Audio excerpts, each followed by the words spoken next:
Now, as global markets face uncertainty and shifting alliances, India and the UK are moving to deepen economic cooperation. In an exclusive interaction with News9, UK Trade Commissioner for South Asia Harjinder Kang speaks on the India-UK trade agreement, its strategic importance, and how India's growing global footprint is shaping the future of bilateral trade.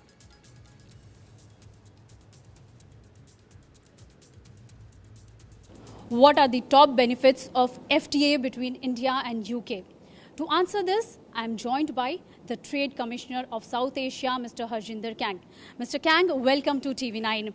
Tell us about this new chapter of FTA between India and UK and how do you see the role of Gujarat in it? Oh, wonderful. I mean, I'm the Trade Commissioner now. Before this, I was the Chief Negotiator of the FTA until I came over here. So I'm very, very close to it, and I'm so delighted we managed to agree it. And I was there when the Prime Ministers were together, and Secretaries of State for Commerce and Minister Goyal from here signed the deal. I was actually there to witness such an amazing occasion. The deal itself is the deepest, widest, broadest deal that India's ever done. And it's actually the largest deal that the UK's ever done since Brexit. And it's something which we were very keen to make sure is going to last not for a few years, but for the next 10, 20 years. And there's a lot of not just tariff liberalizations, not just service acquisitions, but lots of policy things in there that makes our economies work better together for the long term. And there are lots of headlines that I can give you, but it's a wonderful occasion that this has happened. How do you see the role of Gujarat in this? Well, Gujarat is wonderful industries such as life sciences and healthcare. It's a big player in that area. And certainly the UK is a life sciences ecosystem, which, you know, we're one of the largest and most influential industries.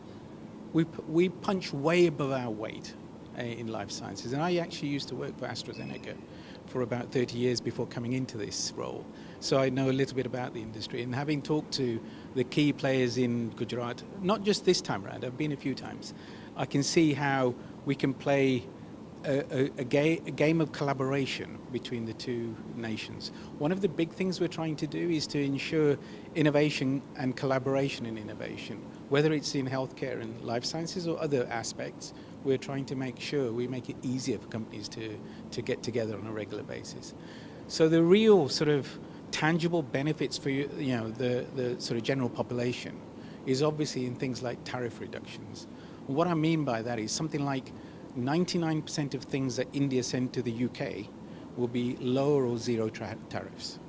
By that I mean import duties, which means potentially lower prices in the UK. The other way, 90% of all the things that are sent from the UK to India are lower tariffs, which should equate into cheaper prices in the shops in India. And the headline ones that you always hear on the media and in the sort of newspapers is that things like alcohol, for example.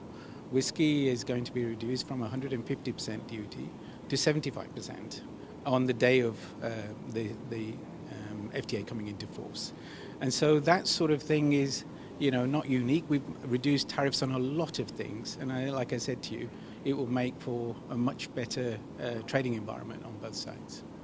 So what are the major takeaways of this deal between India and UK? Major takeaways? Major takeaways are essentially that we have a set of economies which don't directly compete and are able to collaborate. So things like intellectual property, for example. We have strengthened our copyright rules that allows companies to innovate and protect their innovation. We have the tariffs I talked about. We have services. I mean, the UK is a big service economy, as is